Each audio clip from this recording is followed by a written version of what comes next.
been huge. Not necessarily an academic term we would normally get away with using, but huge, significant, enormous.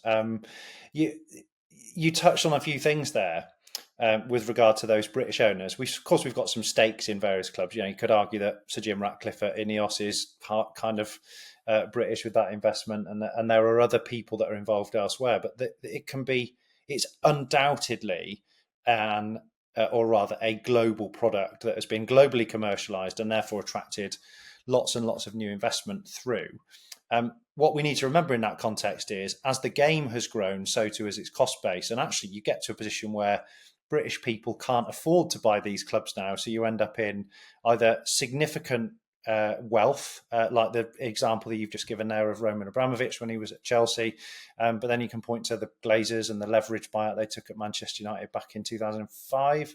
And then, of course, right the way up to Man City with the Abu Dhabi royal family, and then more recently with Newcastle United and a sovereign wealth fund. So it is changing the landscape of football and professional sport, actually, more broadly as we know it, and bringing a huge amount of benefit to the product that we ultimately see as fans on the field.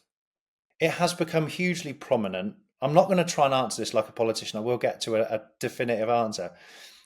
It's become more prominent, but that is an unintended consequence of the growth that we've seen in the Premier League. So the reality is that if you're going to spend £100 million on a player because the market demand demonstrates that is the price to pay, that you're going to pay that player £250,000, £300,000 a week. You need a big TV deal, you need a big sponsorship deal, and you probably need a different type of ownership model in order to fuel those growths. And take Manchester City back in, what was it, 2008, 9, 10, wherever it was, when the Abu Dhabi group first took over. This is a club that had been participating in League Two, not in their not too distant future, and they've had to invest £1 billion plus over a 10-year period to win the Premier League.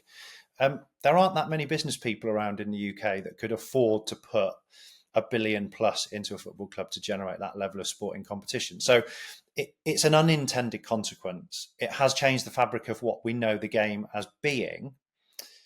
I wouldn't necessarily call it Americanized in that context, but I think the strive for financial sustainability and, dare I say it, profit has been a much clearer focus of professional football clubs. Now, I'm a finance guy. That's not necessarily a bad thing. I'd much rather my club survived and was profitable and was making the right financial decisions than went into oblivion because they'd overspent and didn't have somebody to prop them up. So I think it's going to continue to increase. I think it has been hugely positive for many, many clubs and for the game at large. There will always be critics of it, but I think it was an unintended consequence and it had to happen.